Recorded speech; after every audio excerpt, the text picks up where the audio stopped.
اس جمعہ مبارکہ کی سلطے ہمارے والدین کی، ہمارے تمام عزیز و اقربا، ہمارے تمام مرحومین کی بلا حساب و کتاب بخشش و مغفرت فرمائے، اور اللہ تبارک و تعالی ماہ میلاد مصطفیٰ کے صدقے ہم سب پر اپنی رحمت کی نظر فرمائے۔ اللہ تبارک و تعالی نے پیارے محبوب علیہ السلام کی ذات مبارکہ میں اپنی رحمت کا مظہر رکھا ہے کہ کریم آقا علیہ السلام کو اللہ تبارک و تعالی نے اپنی رحمت مبارکہ کا اس شان کے ساتھ صدقہ عطا فرمایا کہ رب تبارک و تعالی کی ذات تو رحمان ہے، اور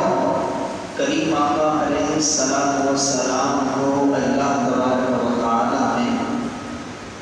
اپنی رحمان ہونے کی صفت کا ایسا صدقہ عطا فرمایا کہ آقا دو جہان صلی اللہ تعالی علیہ وآلہ وسلم کو رحمت للعالمین یعنی سارے جہان والوں کے لیے رحمت بنا کر بھیجا۔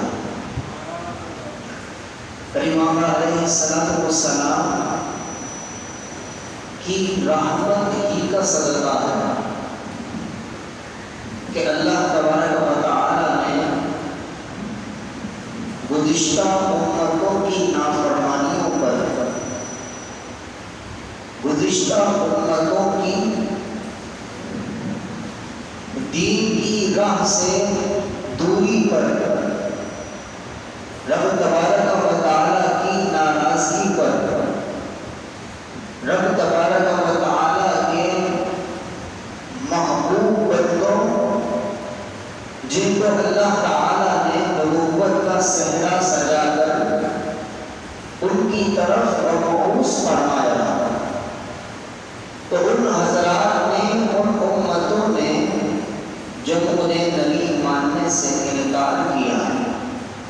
تو اس طرح گزشتہ جتنی بھی امتیں تھیں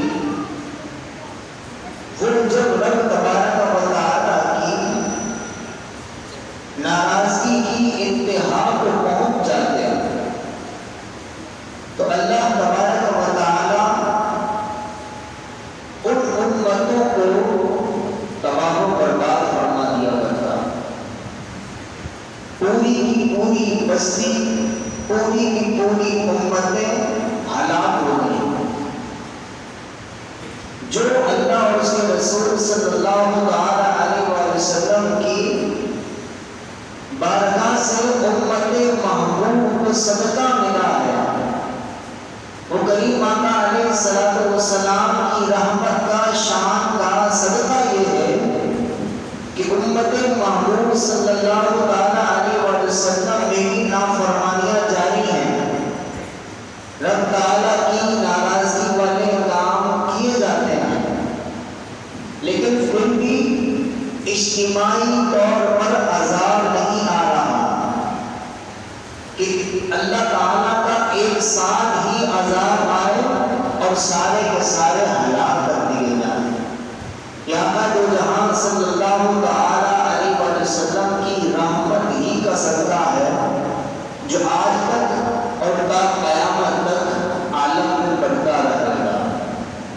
جب کریم آقا علیہ السلام کو رحمت للعالمین بنایا، سارے جہان والوں کی رحمت بنایا، تو ایک رحمت کا، ایک شفاعت کا صدقہ قیامت کے دن لوگوں کو اس شان کے ساتھ بھی ملے گا کہ قیامت تک ہولناک منظر ہوگا اور رب تعالیٰ کی جناب سے حساب و کتاب شروع نہیں ہو رہا ہوگا، تو یہی کریم آقا علیہ السلام کا صدقہ ملے گا کہ جب رب تعالیٰ کی بارگاہ میں پیارے محبوب علیہ السلام سجدہ فرمائیں گے تو اللہ تبارک و تعالیٰ آپ کے صدقے حساب و کتاب کو شروع فرمائے گا۔ تو اس طرح آقا دو جہاں صلی اللہ تعالیٰ علیہ وسلم کو اللہ تعالیٰ نے جو رحمت بنا کر سارے جہان والوں کے لیے بھیجا، تو اگر چاہتے یہ ہیں کہ پیارے محبوب علیہ السلام کی بارگاہ سے ہمیں رحمت نصیب ہو، تو کریم آقا علیہ السلام کی اس عظمت و شان کو بھی دل سے تسلیم کرنا ہوگا۔ چونکہ اللہ تبارک و تعالیٰ نے پیارے محبوب علیہ السلام کی تعظیم و توقیر کو بہت ہی زیادہ اہمیت سے نوازا۔ پیارے محبوب علیہ السلام کی تعظیم و توقیر یہ رب تعالیٰ کو بہت محبوب ہے، بہت پسند ہے۔ اسی لیے ماہ میلاد مصطفیٰ کو سمجھنے کے لیے پیارے محبوب علیہ السلام کا میلاد منانے کے لیے صرف اتنی بات ہی کافی ہے کہ میرے رب کو میرے محبوب صلی اللہ علیہ وسلم کی عزت کرنا بہت پسند ہے۔ کہ آقا دو جہاں صلی اللہ علیہ وسلم کی جو عزت کرتا ہے، ان کی تعظیم کرتا ہے، تو رب تبارک و تعالیٰ کو اس پر بڑا پیار آتا ہے۔ اس میلاد کے موقع پر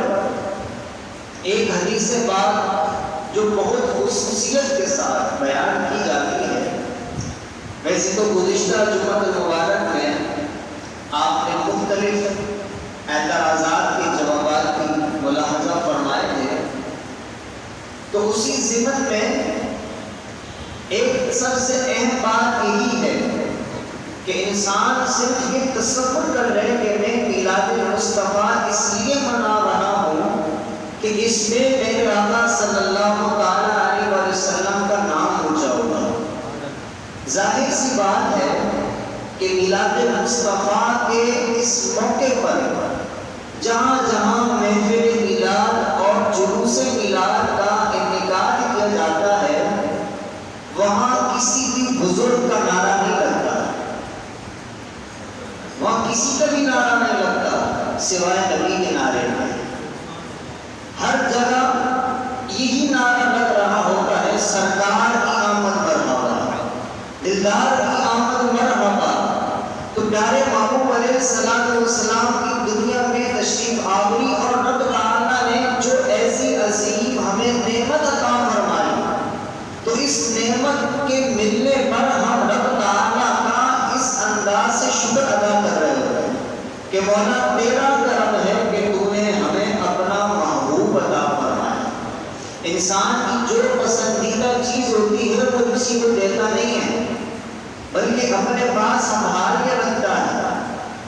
تو پیارے محبوب علیہ السلام تو رب کے محبوب ہیں، لیکن پھر بھی ہمیں اپنا محبوب عطا فرما دیا۔ تو آقا دو جہاں صلی اللہ علیہ وسلم کے میلاد کو سمجھنے کے لیے اتنا ہی کافی ہے کہ میلاد مصطفیٰ میں، محفل میلاد میں، جلوس میلاد میں آقا دو جہاں صلی اللہ علیہ وسلم کا نام بلند ہو رہا ہوتا ہے، اور رب تعالیٰ نے ہی محبوب کریم صلی اللہ علیہ وسلم کے نام کو بلند کر کے دکھایا اور فرمایا وَرَفَعْنَا لَكَ ذِكْرَكَ، اے محبوب صلی اللہ علیہ وسلم، ہم نے آپ کے ذکر کو بلندی عطا فرمائی ہے۔ تو جب رب تعالیٰ اپنے محبوب علیہ السلام کے نام کو، آپ کے ذکر کو بلندی عطا فرما رہا ہے، تو بڑے جوش و خروش کے ساتھ جو سرکار صلی اللہ علیہ وسلم کے نام کو بلند کر رہا ہے، تو گویا کہ وہ تو رب تعالیٰ کی ادا کو ادا کر رہا ہے۔ تو اس لیے اس موقع پر سب سے اہم بات ہمیں یہی پیش نظر رکھنی چاہیے کہ رب تعالیٰ کو اپنے محبوب سے بہت محبت ہے، اس نے ہمیں اپنا محبوب عطا فرمایا، ہم اس محبوب صلی اللہ تعالیٰ علیہ وسلم کے ملنے پر رب تعالیٰ کا شکر ادا کر رہے ہیں، اور رب تعالیٰ اپنے آقا اپنے محبوب علیہ السلام کی تعظیم و توقیر کو، عزت و ناموس کو پسند فرماتا ہے۔ اسی لیے ہم آقا دو جہاں صلی اللہ تعالیٰ علیہ وسلم کی تعظیم و توقیر کی خاطر میلاد مصطفیٰ منا رہے ہیں۔ اور جیسا کہ میں نے ذکر کیا کہ ایک حدیث پاک جو اس موقع پر وہ خصوصیت کے ساتھ بیان کی جاتی ہے، وہ یہ ہے، بخاری شریف کی حدیث پاک ہے، ابو لہب جو کہ آقا علیہ السلام کا چاچا تھا، کافر تھا، اور ایسا کافر کہ جس کی توہین میں، جس کی مذمت میں اللہ تعالیٰ نے قرآن پاک میں پوری سورت عطا فرمائی، ایسا کافر۔ لیکن اس معاملے میں جب ہم دیکھتے ہیں کہ ابو لہب کے مرنے کے بعد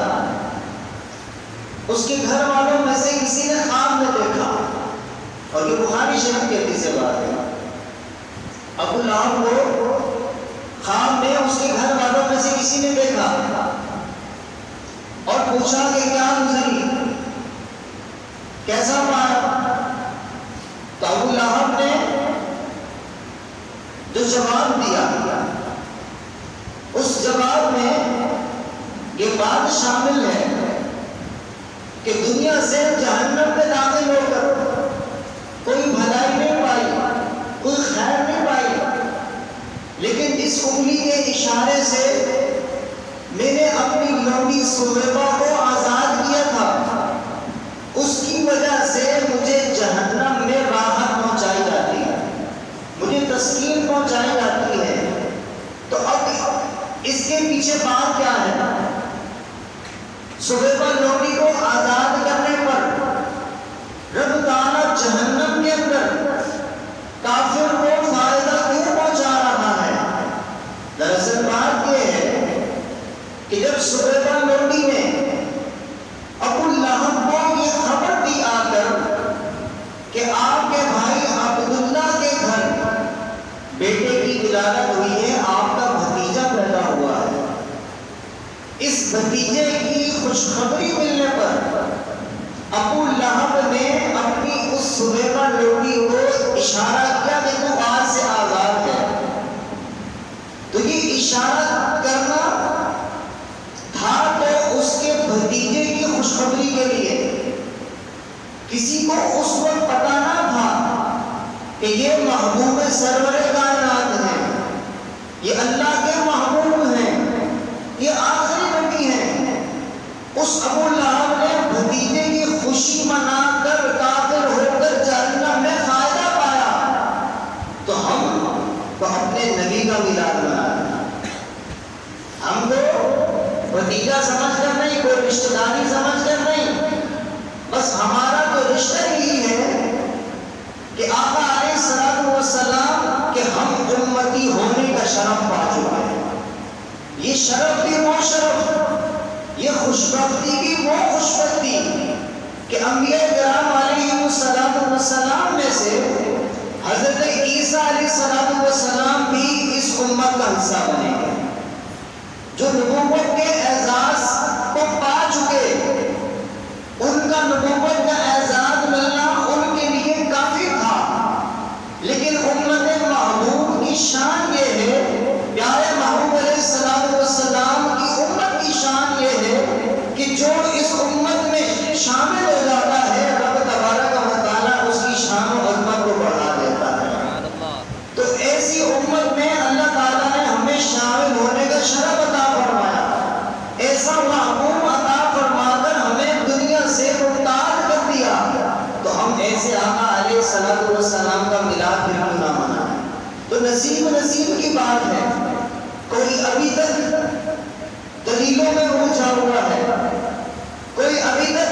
قرآن و حدیث میں ڈائریکٹ واضح طور پر تلاش کر رہا ہے کہ کہیں مجھے یہ لفظ مل جائے کہ میلاد مناؤ۔ تو جیسا کہ گزشتہ درس میں بھی، گزشتہ بیان میں بھی میں نے یہ بیان کیا تھا کہ بہت ساری باتیں ہم ایسی کر رہے ہیں کہ جو قرآن و حدیث میں دور رسالت میں نہیں تھی، لیکن اس کے باوجود وہ جائز ہونے کی وجہ سے کی جا رہی ہے اور ان سے فائدہ حاصل کیا جا رہا ہے، لیکن میلاد مصطفیٰ منانے کے لیے دلیل مانگنے لگ جاتے ہیں۔ اب وہ کتنا بدبخت انسان ہے کہ پیارے محبوب علیہ السلام کے میلاد منانے کی دلیل مانگتا ہے، لیکن آقا علیہ السلام کا اپنی امت سے پیار نہیں دیکھا کہ کریم آقا علیہ السلام اپنی امت سے پیار کتنا فرماتے ہیں کہ آقا علیہ السلام کے پیار کو رب تعالیٰ نے قرآن میں بیان فرمایا، لَقَدْ جَاءَكُمْ رَسُولٌ مِّنْ أَنفُسِكُمْ عَزِيزٌ عَلَيْهِ مَا عَنِتُّمْ حَرِيصٌ عَلَيْكُمْ۔ اے لوگوں، تمہیں میں نے اپنا وہ محبوب دیا ہے کہ جس کی شان یہ ہے، جس کا تم سے پیار اتنا ہے کہ اگر تم مشقت میں پڑ جاؤ تو میرے محبوب پر گرا گزرتا ہے۔ ایسا محبوب رب تعالیٰ نے عطا فرمایا۔ تو اللہ تبارک و تعالیٰ ہمیں آقا علیہ السلام کے جشن میلاد خوب دھوم دھام سے